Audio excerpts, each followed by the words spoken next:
Hello everyone, this is Meenakshi Rana. Today I am going to explain you Civics, Chapter 2, Diversity and Discrimination. This is the second part of this chapter. In this video, firstly we will explain you inequality and discrimination. Discrimination happens when people act on their prejudice or stereotypes. भेदभाव तब होता है जब लोग prejudice या stereotypes के आधार पर behave करते हैं। अगर आप लोगों को नीचा दिखाने के लिए कुछ करते हैं या आप उन्हें कुछ एक्टिविटीज़ में पार्टिसिपेट करने से रोकते हैं, जैसे किसी खास नौकरी को करने से रोकते हैं या किसी मोहल्ले में रहने नहीं देते या एक ही वेल और हैंडपम्प से पानी नहीं लेने देते और दूसरों द्वारा यूज़ किए जा रहे कप या गिलास में चाय नहीं पीने देते, तो इसका मतलब है कि आप उनके साथ भेदभाव कर रहे हैं। Discrimination can take place because of several reasons. भेदभाव कई रीजन से हो सकता है। आप रिकॉल कर सकते हैं कि प्रीवियस चैप्टर में समीर 1 और समीर 2 एक दूसरे से कई मामलों में डिफरेंट थे। फॉर एग्जाम्पल, उनका रिलीजन अलग था। यह डाइवर्सिटी का एक पहलू है, बट यह डाइवर्सिटी भेदभाव का कारण भी बन सकता है।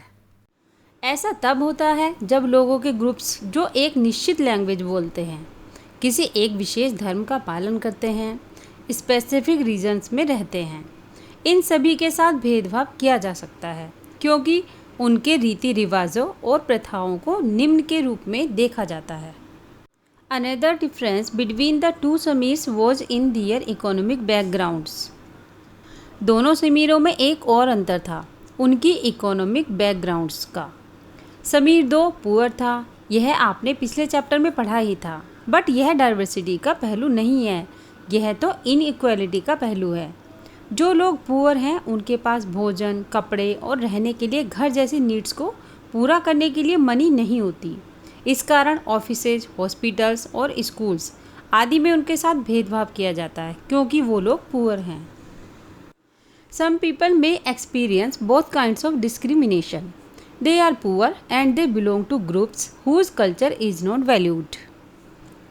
कुछ लोगों को डाइवर्सिटी और इनइक्वालिटी दोनों ही तरह के भेदभाव का सामना करना पड़ता है।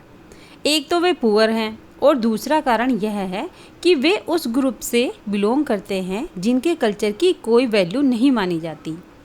ऐसे भेदभाव का सामना कई जनजातियाँ, लोगों, धार्मिक समूहों और ख़ास क्षेत्र के लोगों को करना पड़ता है। फॉलोइंग सेक्शन में हम देखेंगे कि कैसे एक फेमस इंडियन के साथ भेदभाव किया गया था। इससे यह समझने में हेल्प मिलेगी कि किस तरह कास्ट का यूज़ बड़ी संख्या में लोगों के साथ भेदभाव करने के लिए किया जाता था।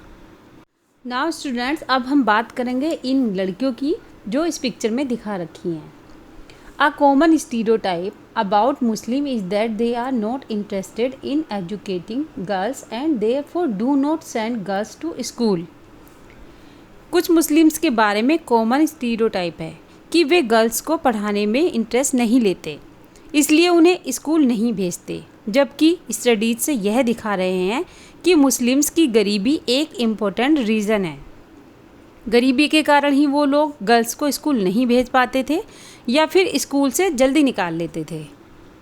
जहाँ पर भी गरीबों को एजुकेशन प्राप्त करने के एफर्ट्स किए गए, वहाँ पर मुस्लिम कम्युनिटी ने गर्ल्स को स्कूल भेजा।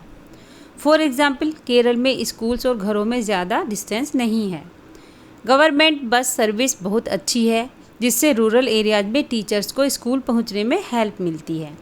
उनमें 60% से भी ज़्यादा टीचर्स वुमन हैं। इन सभी फैक्टर्स ने बहुत सारे गरीब परिवार के बच्चों को स्कूल जाने में हेल्प की, जिनमें मुस्लिम गर्ल्स भी शामिल हैं। अदर स्टेट्स में जहां ऐसे एफर्ट्स नहीं किए गए, वहां गरीब परिवार के बच्चों को स्कूल जाने में प्रॉब्लम्स आती हैं, चाहे वो मुस्लिम्स हों, ट्राइबल्स हों या लोअर कास्ट के हों। इसलिए कह सकते हैं कि मुस्लिम गर्ल्स की स्कूल से गैर हाजिरी का कारण धर्म नहीं बल्कि गरीबी है। Now we will discuss about on being discriminated against. भेदभाव का सामना करने पर people are engaged in different kinds of work like teaching, carpentry, pottery, weaving, fishing, farming etcetera to earn a livelihood. अपनी आजीविका चलाने के लिए लोग अलग अलग तरह के काम करते हैं, जैसे teaching, carpentry, pottery, weaving, fishing और फार्मिंग एक्सेट्रा। बट कुछ कामों को दूसरों की अपेक्षा ज़्यादा वैल्यू दी जाती है। Activities like cleaning, washing, cutting hair या फिर कचरा उठाना जैसे कामों को समाज में कम महत्व का माना जाता है। इसलिए जो लोग इन कामों को करते हैं उनको गंदा और अपवित्र माना जाता है। यह कास्ट सिस्टम का एक इम्पोर्टेंट पहलू है। कास्ट सिस्टम में लोगों के ग्रुप्स को एक तरह की सीढ़ी के रूप में रखा गया, जिसमें एक कास्ट दूसरी कास्ट के ऊपर या नीचे थी। जिन्होंने इस सीढ़ी में अपने आप को टॉप पर रखा, उन्होंने अपने आप को अपर कास्ट या सुपीरियर समझा, और जो ग्रुप्स इस सीढ़ी के बॉटम में थे उनको अछूत और अयोग्य कहा गया। Caste rules were set which did not allow the so-called untouchables to take on work other than what they were meant to do. Caste rules set किए गए थे जिनमें अछूतों को दिए गए काम के अलावा और कोई काम करने की परमिशन नहीं होती थी। फॉर एग्ज़ाम्पल, कुछ ग्रुप्स को सिर्फ कचरा उठाने और डेड एनिमल्स को गांव से हटाने की परमिशन होती थी, और उन लोगों को अपर कास्ट वाले लोगों के घरों में जाने से भी रोक दिया जाता था।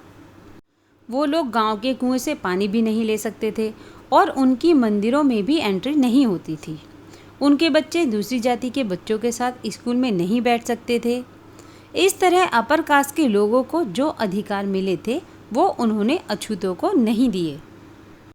इस पिक्चर में आप देख सकते हैं कि 2 स्टूडेंट्स अदर स्टूडेंट्स से अलग बैठे हुए हैं। वो इसलिए कि उनका बैकग्राउंड लोअर है, इसलिए उनके साथ भेदभाव किया गया है।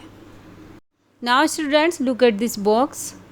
दलित is a term that people belonging to so called lower caste use to address themself. Dalit वह शब्द होता है जो नीची कही जाने वाली कास्ट के लोग अपनी पहचान के रूप में यूज़ करते हैं। वे इस वर्ड को अछूत से ज़्यादा पसंद करते हैं। दलित मीन्स होता है जिन्हें दबाया गया या कुचला गया हो। दलितों के अकॉर्डिंग यह वर्ड बताता है कि कैसे सामाजिक पूर्वाग्रहों और भेदभाव ने दलित लोगों को दबा कर रखा। गवर्नमेंट ऐसे लोगों को शेड्यूल्ड कास्ट की कैटेगरी में रखती है। Doctor Bhimrao Ambedkar, one of the greatest leaders of India, shares his first experience of caste-based discrimination which took place in 1901 when he was just 9 years old. India के great leader doctor Bhimrao Ambedkar ने caste based discrimination के अपने experience के बारे में लिखा है। यह एक्सपीरियंस उनको 1901 में हुआ था जब वो 9 ईयर्स के थे। वे महाराष्ट्र में कोरेगांव में ब्रदर्स और कजिन्स के साथ अपने फादर से मिलने जा रहे थे। Long did we wait but no one turn up. An hour elapsed and the station master came to enquire। बड़ी देर तक हमने वेट किया पर कोई नहीं आया। 1 घंटा बीत गया, तब स्टेशन मास्टर पूछने आए। उन्होंने हमसे हमारे टिकट मांगे, हमने उनको दिखा दिए। स्टेशन मास्टर ने हमसे पूछा कि हम वहाँ क्यों रुके थे। हमने बताया कि हमें कोरेगांव जाना था और हम फादर या उनके सर्वेंट के आने का वेट कर रहे थे, लेकिन दोनों में से कोई भी नहीं पहुंच पाया था और हमें पता नहीं था कि कोरेगांव कैसे पहुंचते हैं। We were well dressed children. From our dress और talk no one could make out that we were children of the untouchables. हमने बहुत अच्छे कपड़े पहने हुए थे। हमारे ड्रेस और टॉकिंग वे को देखकर कोई भी यह आइडिया नहीं लगा सकता था कि हम अछूतों के बच्चे हैं। शायद स्टेशन मास्टर को यह लगा हो कि हम ब्राह्मण के बच्चे हैं और वे हमारी प्रॉब्लम को देखकर बड़े परेशान थे, जैसा कि हिंदुओं में होता ही है। फिर स्टेशन मास्टर ने हमसे पूछा कि हम कौन हैं। बिना एक पल भी सोचे मेरे मुंह से निकल गया कि हम महार हैं। मुंबई में महार को अछूत कहा जाता था। उनको एकदम से धक्का लगा, वो एकदम से भौचक्के से रह गए। उनके फेस पर सडनली परिवर्तन आ गया। हमने देखा कि एक अजीब सी घृणा की भावना उन पर हावी हो गई थी। उन्होंने जैसे ही मेरा रिप्लाई सुना, वे अपने कमरे में वापस चले गए और हम वहीं के वहीं खड़े रह गए। लगभग 15 और 20 मिनट बीत गए। सनसेट ऑलमोस्ट होने को ही था।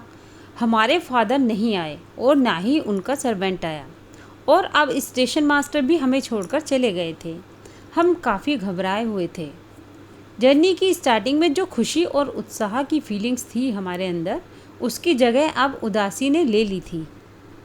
After half an hour the station master return and ask us what we propose to do. आधे घंटे के बाद स्टेशन मास्टर आए और उन्होंने हमसे पूछा कि हम क्या करने की सोच रहे हैं। हमने बोला कि अगर हमें किराए पर बैलगाड़ी मिल जाती तो हम कोरेगांव जा सकते थे, अगर कोरेगांव ज़्यादा दूर नहीं हो तो। हम अभी जाना चाहते हैं। वहाँ किराए पर कई बैलगाड़ियाँ चल रही थीं, लेकिन मैंने स्टेशन मास्टर से बोला कि हम महार हैं। इसका सबको पता चल गया था। कोई भी गाड़ी वाला हम लोगों को ले जाना नहीं चाहता था, क्योंकि हम अछूत वर्ग के थे। हम डबल पेमेंट करने के लिए भी रेडी थे, बट हमने फील किया कि मनी से बात नहीं बनेगी। स्टेशन मास्टर जो गाड़ी वालों से हमारे लिए बात कर रहे थे, वो भी अब साइलेंट हो गए थे। हम समझ नहीं पा रहे थे कि क्या करें। Students, remaining part of this chapter I will explain you in next video. If you like this video, please subscribe to my channel and don't forget to press the like button. Thanks for watching. Have a good day.